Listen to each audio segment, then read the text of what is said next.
एक सिपाही जिसने अकेले एक पूरी जंग को रोक दिया, जिसके एक इशारे पर दुश्मनों ने हथियार गिरा दिए, जिसने जंग के मैदान में कभी बुलेट प्रूफ जैकेट नहीं पहनी, जिसने अपने देश की मिट्टी के एक तिनके को भी दुश्मनों के हाथों में नहीं जाने दिया। उसके देश ने उसे बदले में क्या दिया? कोर्ट मार्शल करके आर्मी से बाहर निकाल दिया। आखिर क्यों? बेटा, पर तू इधर क्यों आया है? इस कंपनी और शहर के लोगों को पता चलेगा कि तू कौन है, हंगामा मच जाएगा। जब उन्हें पता चलेगा कि... नहीं चाचा, वो नाम मत लीजिएगा। वो आर्मी की जिंदगी और वो नाम उस दिन ही मुझसे अलग हो गई थी जब मुझे आर्मी से बाहर कर दिया गया था। अब मेरा मकसद सिर्फ अपने सबसे खास दोस्त की बहन अनिका के इलाज के लिए पैसे जोड़ना है। अर्जुन ने इतना कहकर अपना बैग उठाया और चाचा से विदा लेते हुए एक इंटरव्यू देने के लिए निकल गया। इंटरव्यू रूम में घुसते ही उसकी हाइट पर्सनालिटी देखकर बाकी लोगों का मोरल डाउन हो गया। उन्हें लगा कि जॉब तो इसे ही मिलेगी, लेकिन अर्जुन जैसे ही बॉस के कैबिन में गया, उसकी सांसें रुक गई। उसकी 5 साल पहले की गर्लफ्रेंड, जिसे वो छोड़कर बिना कुछ बताए गायब हो गया था, उसके सामने बैठी थी। I am sorry mister Arjun, आप जिस पोस्ट के लिए अप्लाई करने आए हैं वो अभी अभी भर गई है। हमने आपके क्रेडेंशियल्स नोट कर लिए हैं। अगर और कोई काम होगा तो आपको कॉल किया जाएगा। इतना कहकर मेघा ने अर्जुन की फाइल एक डस्टबिन में फेंक दी। प्लीज प्लीज आप मेरी बात समझिए। मैं कोई भी काम करने को तैयार हूँ। किसी की जिंदगी और मौत का सवाल है। मेघा ने अर्जुन से नजरें चुरा ली, पर पीछे से मेघा का बॉस ये सब सुन रहा था। वो बोल पड़ा, यहाँ सिफारिशें नहीं चलती। आपसे जाने के लिए कहा है तो आप फटाफट यहाँ से निकल जाइए। अर्जुन ने मेघा के बॉस के पैर पकड़ लिए। नहीं, मैं यहाँ से बिना नौकरी लिए नहीं जा सकता। मैं अपनी दोस्त की बीमार बहन के सामने खाली हाथ नहीं जा सकता। मेघा का बॉस गुस्से से आग बबूला हो गया। मुझे वो सब कुछ नहीं पता। अगर तुमने मेरा पैर नहीं छोड़ा तो मुझे सिक्योरिटी को बुलाना पड़ेगा और तुमको बता दूं कि हमारी security team ex army man है जो तुम्हारी हड्डी पसली एक कर देंगे। अर्जुन बेबस सा उस आदमी के पैरों में पड़ा था। मेघा के बॉस ने फौरन सिक्योरिटी को बुलाया। मेघा को समझ नहीं आ रहा था कि अर्जुन की ऐसी क्या मजबूरी है जो अर्जुन की ये हालत हो गई है। सिक्योरिटी जैसे ही मेघा के रूम में आई और अर्जुन को उठा के उसका मुंह देखा तो उसकी सिट्टी पिट्टी गुम हो गई। अरे सर, आप... नहीं, ये मुमकिन नहीं है। आप तो... सलाम सर, मैंने सोचा नहीं था कि शेर दिल से मेरी पहली मुलाकात ऐसी होगी। पर अर्जुन की कहानी, शेर दिल के टाइटल की असलियत इससे कई ज्यादा पेचीदा थी। आइए सुनते हैं पॉकेट एफएम पर देशभक्ति, त्याग और बहादुरी की एक अनकही दास्तान। देश की राजधानी दिल्ली शहर। कहते हैं पूरे देश की किस्मत का फैसला इसी शहर में होता है, और कितने ही लोग इस शहर में रोज अपनी किस्मत आजमाने के लिए आते हैं। अर्जुन नाम का एक नौजवान भी इस शहर में आया है अपनी जिंदगी को एक नए सिरे से शुरू करने के लिए। क्या होगा उसकी किस्मत का फैसला? उसे उड़ने के लिए एक नया आसमान मिलेगा या पंख कुतरकर फेंक दिए जाएंगे? फिलहाल तो वो पिछले 1 महीने से एक नौकरी की तलाश में भटक रहा है। हर बार उसे नाउम्मीदी ही हाथ लगती है, लेकिन अर्जुन इतनी आसानी से हार मान लेने वालों में से नहीं है। हर नेगेटिव रिप्लाई के बाद वो दुगने जोश के साथ काम की तलाश में जुट जाता है। जो हार मान जाए उसका नाम अर्जुन नहीं होता। उसने अपने आप से कहा, ये एक लाइन हर दिन उसमें एक नया जोश जगा देती थी। आज उसे एक जगह इंटरव्यू के लिए जाना था। उसने निकलने से पहले खुद को आईने में देखा और मुस्कुराया। क्लीन शेव चेहरा और नीली शर्ट। नीली शर्ट पर निगाह पड़ते ही एक बार फिर वो पूरा वाकया उसकी नजरों के सामने से गुजर गया। अब तक वो उस हादसे को भुला नहीं पाया था। रोज कोई न कोई बात उसे उस हादसे की याद दिला देती थी। वही हादसा जो अनिकेत के साथ हुआ था। अनिकेत और अर्जुन दोनों जिगरी दोस्त थे, एक दूसरे पर जान छिड़कने वाले दोस्त।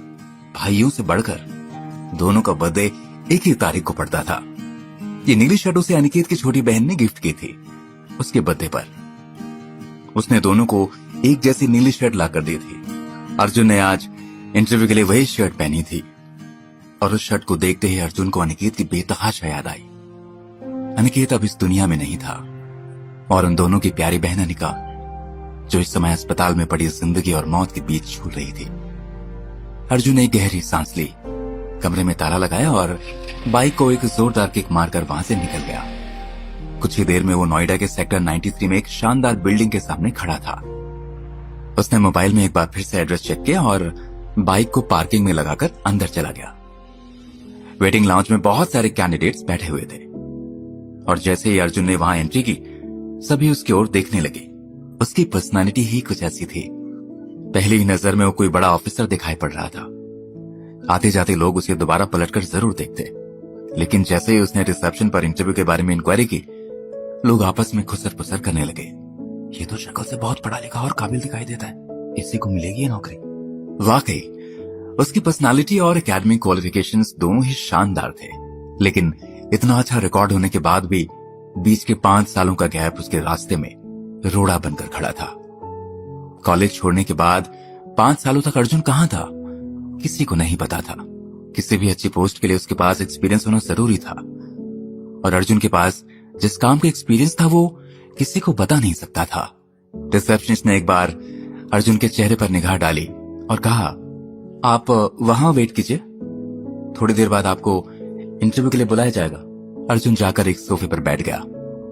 उसके दिमाग में तनाव और दर्द का तूफान था, लेकिन उसके चेहरे से कोई ये समझ नहीं सकता था कि वो इस समय किस हालात से गुजर रहा है।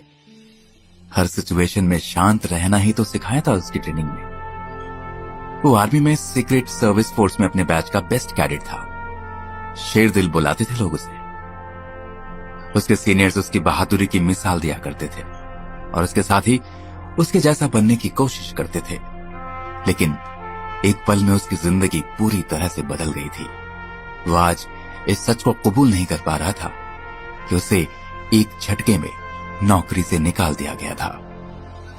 अर्जुन ने अपनी जिंदगी के बेशकीमती 5 साल जिस सपने के लिए कुर्बान कर दिए थे, वो एक झटके में टूट गया था।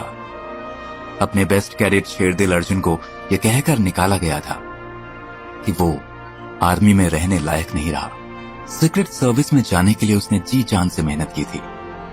5 साल की कठिन ट्रेनिंग और उसके बाद देश की सेवा करने का जज्बा अर्जुन के खून में बहता था। गुस्से और जुनून की एक जलती हुई लहर उसके सिर से पैर तक दौड़ गई। लेकिन फिलहाल उसे काम की जरूरत थी, उसे पैसे की जरूरत थी, वरना अनिकेत से किया वादा वो कैसे पूरा करेगा। अनिकेत ने उसके सामने दम तोड़ा था और अर्जुन ने उससे वादा किया था कि वो अनिका का ख्याल रखेगा, उसका इलाज करवाएगा। आज चाहे कुछ भी हो जाए, मैं ये नौकरी लेकर रहूंगा। उसने अपने मन में एक बार फिर से अपना फैसला दोहराया। लगभग 1 घंटे बाद रिसेप्शनिस्ट ने आकर कहा, मिस्टर अर्जुन प्रताप सिंह, आपको अंदर बुलाया है। थैंक यू, अर्जुन ने कहा और उठकर अंदर चला गया। उसने सोचा था कि इतनी बड़ी कंपनी में इंटरव्यू के लिए आया है तो अंदर कोई इंटरव्यू पैनल होगा जहां उससे लंबे चौड़े सवाल पूछे जाएंगे, लेकिन ये क्या, वहां तो सिर्फ एक खूबसूरत लड़की बैठी हुई थी। तभी अर्जुन को एक और झटका लगा। उसके मुंह से निकला, मेघा तुम यहां? लड़की ने अपना चश्मा उतारकर सामने रखी टेबल पर रखते हुए कहा, बैठिए मिस्टर अर्जुन, और अपने बारे में कुछ बताइए। मेघा ने एकदम सपाट लहजे में ये बात कही। उसकी आवाज में फॉर्मेलिटी थी।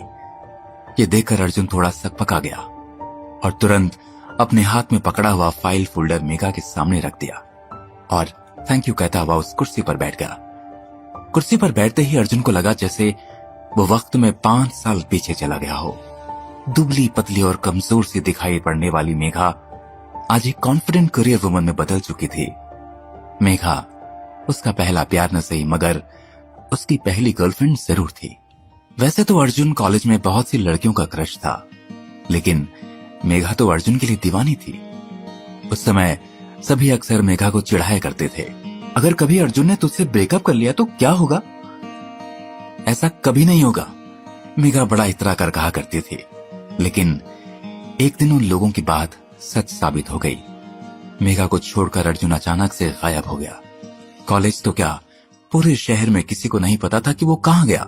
मेघा के केबिन में बैठा हुआ अर्जुन उसको देखते हुए बस यही सोच रहा था, कितनी बदल गई है मेरी नहीं, सिर्फ मेघा। मेघा ने उसके फोल्डर को एक नजर देखे बिना ही एक और फेंक दिया और उसी तरह सधी हुई आवाज में बोली, मिस्टर अर्जुन, जिस पोस्ट के लिए आप इंटरव्यू देने के लिए आए थे वहां पर किसी और को पहले ही चुन लिया गया है। फिर भी आपके क्रेडेंशियल्स हमने नोट कर लिए हैं। अगर आगे कभी भी जरूरत हुई तो आपको बुला लिया जाएगा। यहां भी अर्जुन के हाथ निराशा लगी। उसने कहना चाहा, लेकिन मैं anyway thank you so much. Arjun कुछ और कह नहीं पाया। अभी वो उठकर जाने ही वाला था कि दरवाजा खोलकर एक आदमी केबिन में दाखिल हुआ। ठीक उसी समय अर्जुन अपनी कुर्सी से उठा था और बाहर जाने के लिए मुड़ा। तभी अंदर आए उस आदमी के साथ अर्जुन की टक्कर हो गई। नीले सूट वाला आदमी गुस्से से चिल्लाया, What the?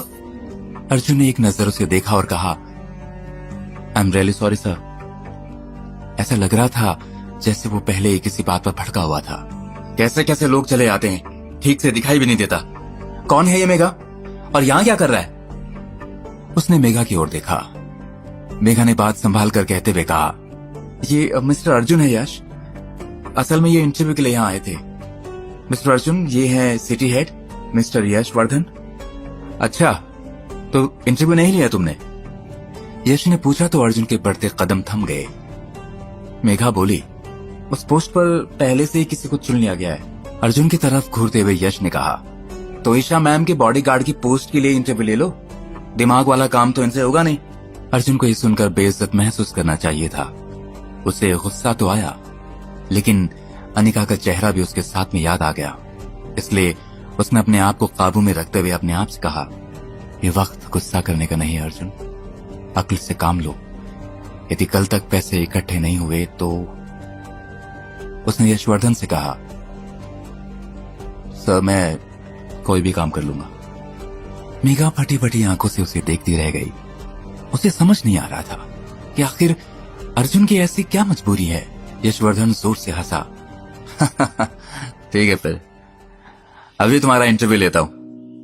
इतना कहने के बाद उसने एक फोन घुमाया और कुछ ही देर में 4 लंबे चौड़े बाउंसर वहां आ गए। यश ने अर्जुन से कहा, अगर तुमने इन 4 को हरा दिया तो अभी के अभी तुम्हारा अपॉइंटमेंट लेटर तुम्हारे हाथ में होगा।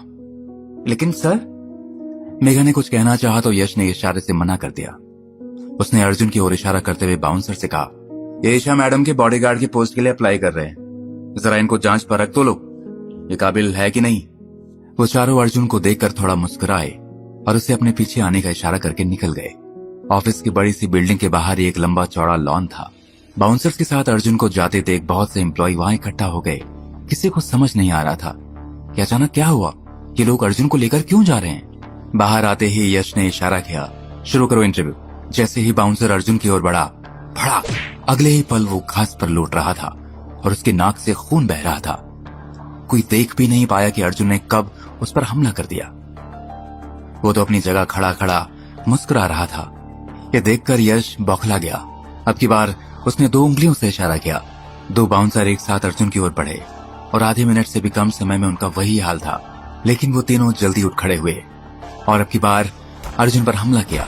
4 लंबे चौड़े बाउंसर अर्जुन के सामने 1 मिनट भी नहीं टिक सके। अर्जुन के शरीर में गजब की चुस्ती और फुर्ती थी। उसका एक एक मूव देखने लायक था। सब दांतों तले उंगली दबाए अर्जुन को देख रहे थे। चारों बाउंसर्स को हराकर अर्जुन ने यश की तरफ देखा। यश खींच उठा और झुंझलाहट में उसने अपना कोट उतारकर जमीन पर फेंक दिया। अर्जुन ने बड़े आराम से उसका कोट उठाया और हाथ से उसे झाड़ते हुए यश की ओर बढ़ाया और बोला, मेरा अपॉइंटमेंट लेटर सर। उसके होंठों पर एक टेढ़ी स्माइल थी। यश ने मेघा की ओर इशारा किया और वहां से जाने लगा तो अर्जुन ने कहा, मुझे कुछ और भी डिस्कस करना था। यश झुंझलाया, जल्दी बोलो। तभी मेघा बोल पड़ी, अंदर चलकर बात करते हैं सर। और वो एक बार फिर से मेघा के केबिन में आ चुके थे। अब अर्जुन यशवर्धन के ठीक सामने बैठा था।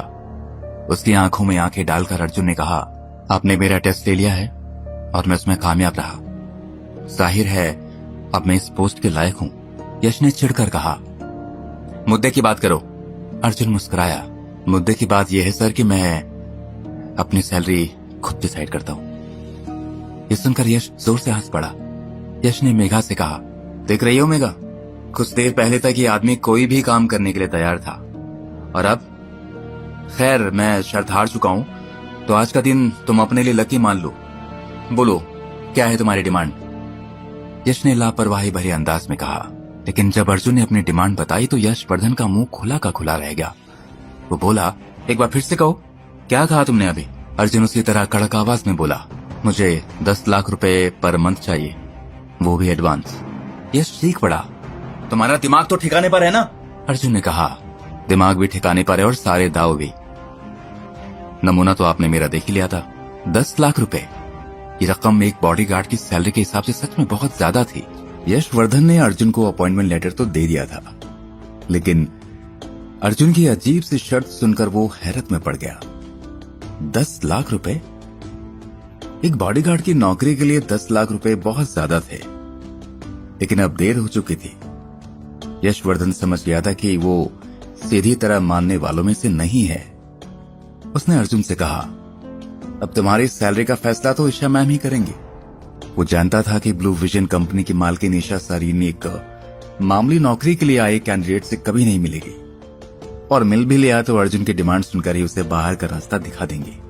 लेकिन अर्जुन को खुद पर कुछ ज्यादा ही भरोसा था। उसने यशवर्धन से पूछा, इस समय मैडम कहाँ मिलेंगी सर? यश ने बड़े रूखे ढंग से कहा, वो इस समय ऑफिस से निकलकर एम्पायर हॉल की तरफ जा रही होंगी, वहां उनकी मीटिंग है 2 बजे। इतना कहकर यश बाहर निकल गया। अर्जुन के मामले से उसने अपना पल्ला झाड़ लिया था। अर्जुन ने बेबस होकर मेघा की ओर देखा।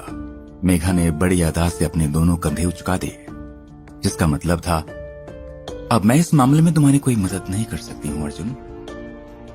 अर्जुन के पास और कोई चारा नहीं था, ना ही सोचने का वक्त। बिना मेघा को थैंक्स या गुड बाय कहे वो केबिन से निकल गया। उसके हाथ में अपॉइंटमेंट लेटर तो था ही। वो तेजी से मेन गेट की ओर बढ़ा, जहां से कारों की एंट्री होती थी। एक से बढ़कर एक लग्जरी कारें वहां लाइन से खड़ी हुई थी। इनमें ईशा मैडम की कार कौन सी होगी? ये सोचते हुए अर्जुन थोड़ा ठहरकर अंदाजा लगाने लगा। तभी 2 गार्ड्स आकर वहां खड़े हो गए। उन दोनों ने एक जैसे काले सूट पहन रखे थे और उनके हाथ में लेटेस्ट टेक्नोलॉजी वाली ऑटोमेटिक गन थी। अर्जुन पल भर ठहरकर उन्हें देखता रहा। तभी कुछ और लोग आए। उनमें एक सुंदर सी लड़की भी थी। उसने भी काले रंग का पावर सूट पहन रखा था। आते ही उसने एक ऑर्डिनरी का दरवाजा खोलकर अंदर अच्छी तरह से चेक किया और फिर एक सिग्नल दिया। उसका इशारा पाकर गार्ड ने कांच का दरवाजा खोल दिया और 3 और गार्ड्स के पीछे से निकलकर ईशा सरीन जाकर कार में बैठ गई। ड्राइवर कार में ही था और ईशा के बैठते ही गाड़ी तेज रफ्तार से दौड़ने लगी। अर्जुन बस भौचक्का सा देखता ही रह गया। 2 मिनट की इस पूरी कार्रवाई में उसे वक्त ही नहीं मिला कि वो किसी से जाकर कुछ पूछ सकता या ईशा से बात कर पाता। वो तो उसकी एक झलक भी नहीं देख पाया। ईशा सरीन कौन है और कैसी दिखती है, यह अब उसके लिए एक राज था। वो बिना सोचे समझे ही कार के पीछे दौड़ गया, लेकिन तब तक वो काली ऑर्डिनरी उसकी आंखों से ओझल हो चुकी थी। एम्पायर हॉल, यही नाम बताया था ना यश ने उस जगह का। अर्जुन ने सोचा और जल्दी से बाहर निकलकर अपनी मोटर बाइक स्टार्ट कर दी। साथ ही गूगल मैप पर एम्पायर हॉल की लोकेशन डाल दी। अगले 4-5 मिनट में ही वो एम्पायर हॉल के सामने खड़ा था। उसने सिर उठाकर ऊपर देखा और सोचा, अनबिलीवेबल, मेरे शहर में ऐसी जगह भी है।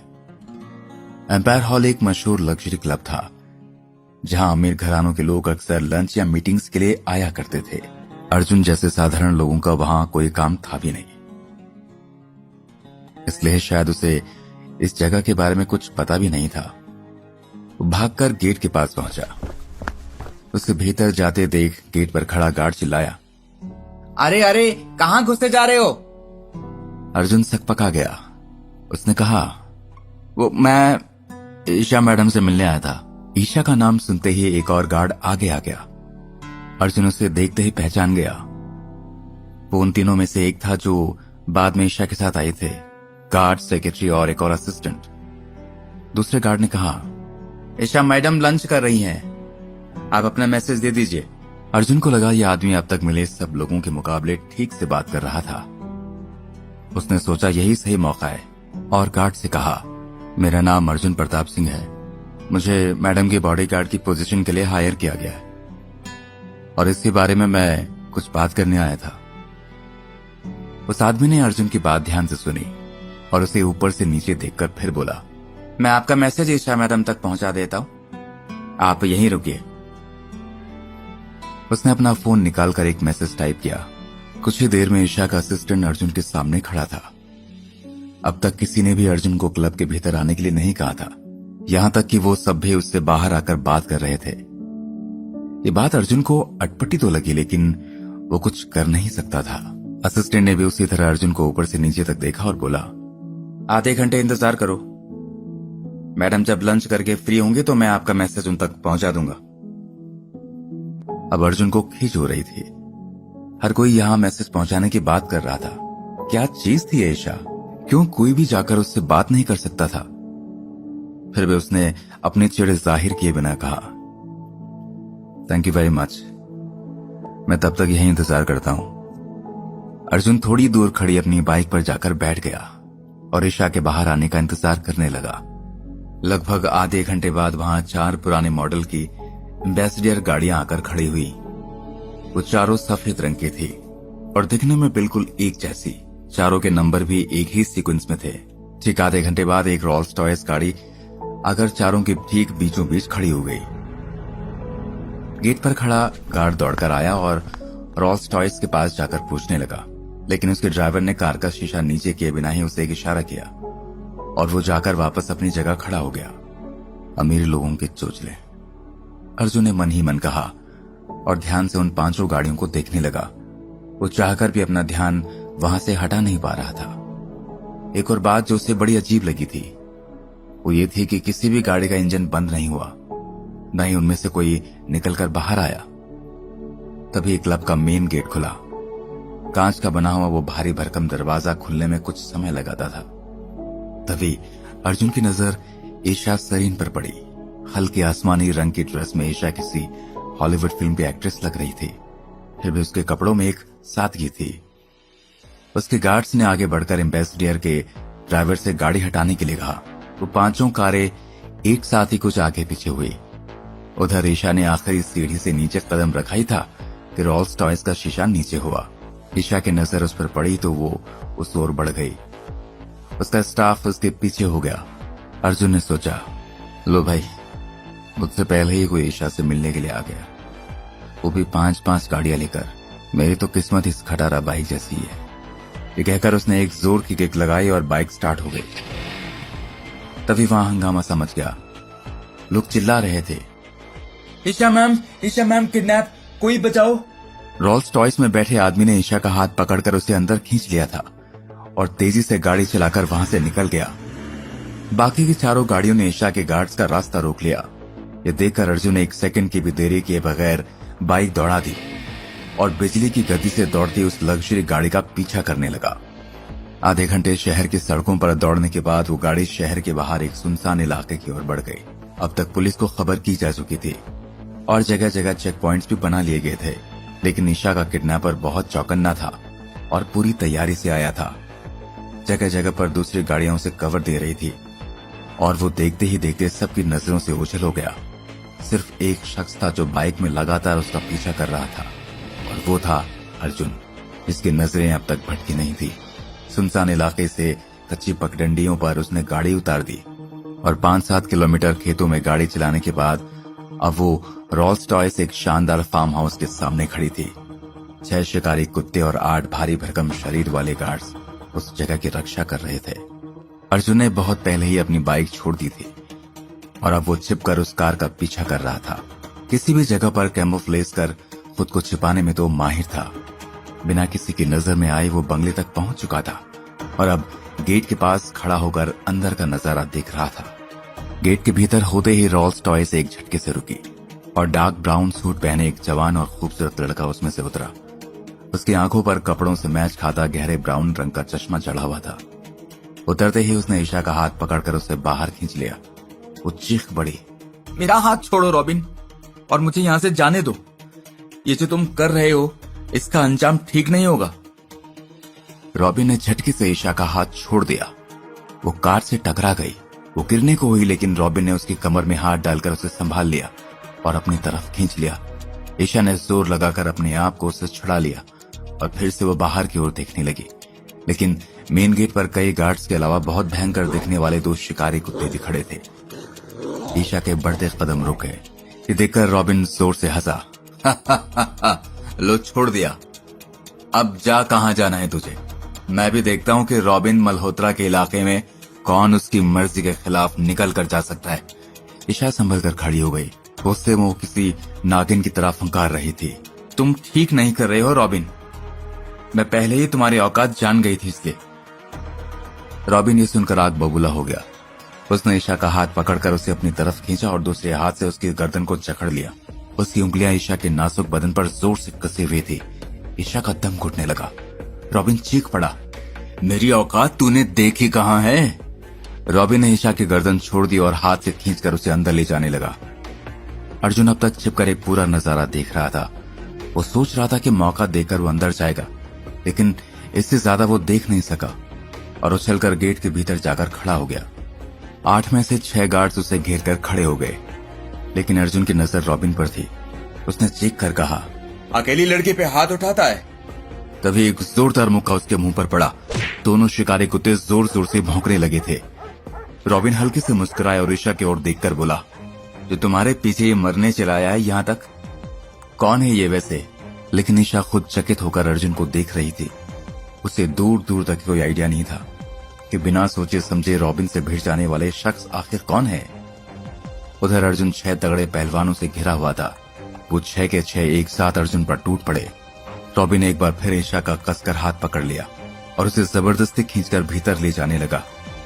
ईशा ने अर्जुन की ओर एक नजर डाली, लेकिन रॉबिन ने एक झटके से उसे अपनी गोद में उठा लिया और बंगले के भीतर चला गया। अर्जुन ने एक नजर रॉबिन के कुंडों पर डाली। वे खून के प्यासे जानवरों की तरह उसे घिरे हुए थे, लेकिन अर्जुन फुर्ती से उनके बीच से निकलकर एक और खड़ा हो गया था। उनमें से एक चिल्लाया, कौन है तू और यहाँ क्या कर रहा है? दूसरे ने कहा, इसकी मौत ही इसे आज यहाँ तक खींच लाई है। वो एक बार फिर अर्जुन की ओर बढ़े। अर्जुन ने फिर एक छलांग लगाई और शिकारी कुत्तों के पास जाकर खड़ा हो गया और उन गुंडों को जवाब देता हुआ बोला, पहले मेरे दोस्तों से तो निपट लो। वो सब एक दूसरे की तरफ देखने लगे। ये शिकारी कुत्ते खास तौर पर इस फार्म हाउस की रखवाली के लिए पाले गए थे, लेकिन अर्जुन इन्हें अपना दोस्त बता रहा था। उन गुंडों के सरदार ने कहा, मौत को सामने देखकर आदमी ऐसे ही बकवास करने लगता है। चलो अब अपनी आखिरी इच्छा भी बता ही दो। शायद तुम अपनी मालकिन को आखिरी बार देखने के लिए यहाँ तक चले आए थे ना? दूसरा बोला, मैडम है ही इतनी सुंदर। उसने कहा तो उसके साथ ही एक घिनौनी हंसी हंस पड़े। अर्जुन को यह सुनकर बहुत गुस्सा आ गया। फिलहाल तो मेरी इच्छा तुम्हें तमीज सिखाने की है, लेकिन लगता है कि तुम उस लायक नहीं हो। इतना कहकर उसने झटके से दोनों कुत्तों के बेल्ट खोल दिए। आजाद होते ही वो कुत्ते गुंडों पर टूट पड़े। साथ ही अर्जुन भी आंधी की तरह उनकी ओर बढ़ा। कुछ ही देर में अर्जुन ने दोनों कुत्तों पर अपना जादू चला दिया था। जानवरों को अपने वश में करने की कला भी उसे ट्रेनिंग के दौरान सिखाई गई थी और आज वो उसके काम आ गई। हालांकि वो गुंडे कम ताकतवर नहीं थे, लेकिन कुत्तों ने अब तक सभी को बुरी तरह से नोच डाला था। फिर भी वो अर्जुन को भीतर जाने से रोकने की पूरी कोशिश कर रहे थे। अर्जुन ने गुंडों के सरदार का हाथ पकड़ा और एक झटके से मोड़ दिया। आह! उसकी चीख निकल गई, लेकिन उसका हाथ अब नाकाम हो चुका था। लगभग 5 मिनट में अर्जुन ने उन 6 के 6 गुंडों की अच्छी तरह से बैंड बजा दी थी और उन सबको एक कोने में फेंककर कुत्तों से कहा, अब इनकी रखवाली करना तुम्हारी जिम्मेदारी है दोस्तों। कुत्तों ने जीभ निकालकर और पूंछ हिलाकर अपनी वफादारी दिखाई। अर्जुन तेजी से बंगले के भीतर घुस गया। बंगला अंदर से ज्यादा खूबसूरत था। अर्जुन कुछ देर तक तो उस जगह को देखता ही रह गया। फिर उसने सोचा, मुझे और देर नहीं करनी चाहिए, लेकिन मैं ईशा मैम को कहां खोजूं? यहाँ तो बहुत सारे दरवाजे हैं। हॉल में 5 दरवाजे थे जो अंदर दूसरे कमरों में खुलते थे। ये बंगला बिल्कुल भूल भुलैया की तरह बनाया गया था। अर्जुन ने एक गहरी सांस ली और आंखें बंद कर ली। अब वो आसपास की आवाजों पर ध्यान लगा रहा था। बाहर पिटकर पड़े हुए गुंडों की तरह कुत्तों का भौंकना, पेड़ों की सरसराहट और उनके बीच बीच में एक धीमी सिसकी अर्जुन को सुनाई दी। ये जरूर ईशा मैम की आवाज है। अर्जुन ने सोचा और आवाज की तरफ बढ़ा, लेकिन वो दरवाजा भीतर से बंद था। अर्जुन ने एक भारी कुर्सी उठाई और दरवाजे पर दे मारी। लकड़ी का मजबूत दरवाजा टूट गया, लेकिन उसके पीछे कोई कमरा नहीं था, न ही वहां रॉबिन दिखाई दिया। वो दरवाजा बगीचे की तरफ खुलता था, लेकिन अर्जुन को अपने आप पर भरोसा था। वो बगीचे की तरफ दौड़ गया। बगीचे में पेड़ पौधों के अलावा कुछ नहीं था। अर्जुन फिर से ध्यान से सुनने लगा। अब की बार उसे अपने पैरों के नीचे से आवाज सुनाई दी, जरूर यहाँ कोई बेसमेंट है। अर्जुन ने खुद से कहा और जमीन पर कान लगाकर सुनने लगा। अगले 5 मिनट में वो बंगले के नीचे बने सीक्रेट बेसमेंट में था। यहाँ तक आने के लिए उसने 2 और दरवाजे तोड़े। अब तुम्हारी बारी है, तुम जो कोई भी हो, उसने रॉबिन से कहा। रॉबिन के चेहरे पर उलझन थी। उसे विश्वास नहीं हो रहा था कि कोई यहां तक भी पहुंच सकता है। फिर भी वो उसी लापरवाही से बोला, ओह, तू जो कोई भी है, अब भी तेरे पास मौका है, निकल जा यहां से। रॉबिन से पंगा मत ले भाई। कहते कहते उसने जेब से एक रिवॉल्वर निकाल ली और अर्जुन पर निशाना साध लिया। अर्जुन मुस्कुराया और अपनी बाएं हथेली को दाएं हाथ से सहलाता हुआ बोला, देख यार, दरवाजा तोड़ते हुए मुझे बहुत चोट लग गई है। अब मेरे हाथ में दर्द हो रहा है और ये दर्द तभी ठीक होगा जब इससे मैं तेरा मुंह तोड़ूंगा। अपनी बात खत्म करने से पहले वो फुर्ती से उछला और रॉबिन के पैरों को अपने दोनों पैरों के बीच में फंसाकर उसे नीचे गिरा दिया। रॉबिन की रिवॉल्वर दूर छिटक गई और अर्जुन ने उसकी गर्दन को कस लिया। रॉबिन जोर जोर से उसके हाथों पर मारकर छूटने की कोशिश कर रहा था। बड़ी मुश्किल से उसके मुंह से आवाज निकली, छोड़ दे मुझे बेवकूफ, तू नहीं जानता मैं कौन हूं। वो आगे बोल नहीं सका और अर्जुन ने उसकी गर्दन को और जोर से कस लिया और पूछा, ईशा मैम कहाँ है? रॉबिन ने एक कोने में इशारा किया और जेब से एक चाबी निकालकर अर्जुन की ओर बढ़ा दी। अर्जुन ने रॉबिन की टाई खोली और उसके दोनों हाथ कसकर पीठ पीछे बांध दिए और बेल्ट खोलकर दोनों पैर बांध दिए। फिर चाबी लेकर कोने में बने दरवाजे की तरफ चल पड़ा। वो लोहे का एक मजबूत दरवाजा था। ऐसा लगता था जैसे किसी बड़े बैंक का सेफ यहां लाकर रखा गया हो। अर्जुन ने बड़ी सी चाबी घुमाई और कुछ ही देर में दरवाजा खुल गया। अंदर का नजारा देखकर उसकी आंखें फटे की फटी रह गई। जमीन के इतने नीचे एक महल बसाया गया था। एक बहुत बड़ा और शानदार कमरा उसके नीचे था, लेकिन वो यहाँ कमरे की शान देखने नहीं आया था। उसकी नजरें सिर्फ ईशा को खोज रही थी। कमरे के भीतर एक और दरवाजा था। अर्जुन ने उस दरवाजे को खोला। ईशा को बाथरूम में बंद कर दिया गया था। वो बाथरूम के फर्श पर बेहोश पड़ी थी। Isha ma'am, Isha ma'am, Isha ma'am. Arjun ने आवाज दी लेकिन कोई असर नहीं पड़ा। उसने थोड़ा पानी भी छिड़का, लेकिन ईशा ने धीरे धीरे आंखें खोली, लेकिन अब वो बहुत ही कमजोर सी लग रही थी। उसे शायद कोई दवाई दी गई थी, जिसके कारण ईशा पर बेहोशी छाई हुई थी। मेरे पास ज्यादा समय नहीं है, कहीं वो गुंडे और लोगों को न बुला ले। अर्जुन ने सोचा और जल्दी से आगे बढ़कर ईशा को अपनी बाहों में उठा लिया। ईशा को किसी छोटी बच्ची की तरह अपनी गोद में समेटे अर्जुन बाहर निकल आया और पीछे के रास्ते से जंगल के बाहर निकला। उसे याद था कि उसने अपनी बाइक कहाँ छोड़ी थी। बाइक के पास पहुंचकर उसने ईशा को अपने पीछे बैठाया और अपनी शर्ट उतारकर उसे खुद से बांध लिया। अब ठीक है ईशा मैम, बस कुछ देर में हम यहाँ से निकल जाएंगे, उसने कहा और बाइक स्टार्ट कर दी। जंगल पार करते हुए ईशा को कुछ होश आ गया। उसने अपने आसपास देखा और समझने की कोशिश करने लगी। अचानक उसे महसूस हुआ कि वो किसी की मजबूत पीठ से बंधी उसके बिल्कुल करीब बैठी हुई है। इतने करीब से तो उसे किसी ने आज तक देखा भी नहीं था। अचानक ईशा चिल्ला पड़ी, कौन हो तुम और मुझे कहां ले जा रहे हो? उसने अपने लंबे नाखून अर्जुन की बाहों में गड़ा दिए और शर्ट के गांठें खोलकर अपने आप को आजाद करने की कोशिश करने लगी। अरे यार, अब ये क्या नई मुसीबत है, इससे तो अच्छा था ये बेहोशी रहती। अर्जुन ने सोचा और प्यार से ईशा से कहा, मैडम मैं आपका नया बॉडीगार्ड हूं। ईशा चकरा गई, क्या नया बॉडीगार्ड? और किसने तुम्हें इस काम के लिए हायर किया? बाइक रोको, मुझे जाने दो, तुम जो कोई भी हो। अर्जुन ने झटके से बाइक के ब्रेक लगा दिए। ईशा जोर से उसे टकरा गई और गिरने से बचने के लिए उसने अर्जुन को कसकर पकड़ लिया। अर्जुन ने पलटकर ईशा को देखा। उसकी आंखों में एक शरारत भरी मुस्कान थी। वो कहना चाहता था कि अभी तो छोड़ने की बात कर रही थी और अब इतना कसकर पकड़ लिया ईशा मैडम, लेकिन वो कह न सका। उसे एक बॉडीगार्ड होने के अदब कायदे याद थे। ईशा मैम, मेरा नाम अर्जुन प्रताप सिंह है, मुझे यशवर्धन सर ने हायर किया है। बाकी बातें मैं आपको बाद में बताऊंगा, फिलहाल हमें यहाँ से निकलना होगा। सबसे पहले आप हॉस्पिटल चलिए। ईशा ने अब खुद को संभाल लिया था। ठीक है मिस्टर अर्जुन, लेकिन हम यहाँ से सीधे अंपायर हॉल चलेंगे, जहाँ से मैं अपनी गाड़ी से ऑफिस जाऊंगी। लेकिन मैम, आपको कोई दवाई दी गई है, आपको हॉस्पिटल जाना चाहिए, अर्जुन ने कहा। ईशा ने अपने बाल ठीक करते हुए कहा, ये तुम मुझे नहीं बताओगे कि मुझे कब क्या करना है। अब चलो यहाँ से और अपने कपड़े ठीक करो। उसने अर्जुन की शर्ट वापस करते हुए कहा। एम्पायर हॉल पहुंचकर अर्जुन ने ईशा को बाइक से उतार दिया। ईशा को आया देख उसके स्टाफ के लोग दौड़कर वहां आ गए। कुछ पुलिस वाले भी वहां आ चुके थे। पल भर में ईशा को इतने लोगों ने घेर लिया था कि अर्जुन को बात करने का मौका ही नहीं मिला। सभी ईशा से सवाल पूछ रहे थे, लेकिन उसकी नजरें अर्जुन को खोज रही थी। ईशा ने अपने असिस्टेंट के कान में कुछ कहा और किसी के सवाल का जवाब दिए बिना ही गाड़ी में बैठ गई। अर्जुन ने नाउमीदी में सिर हिलाया और बाइक स्टार्ट करने के लिए किक मारी, लेकिन बाइक ने जवाब दे दिया। पेट्रोल खत्म हो चुका था। उफ, एक और मुसीबत।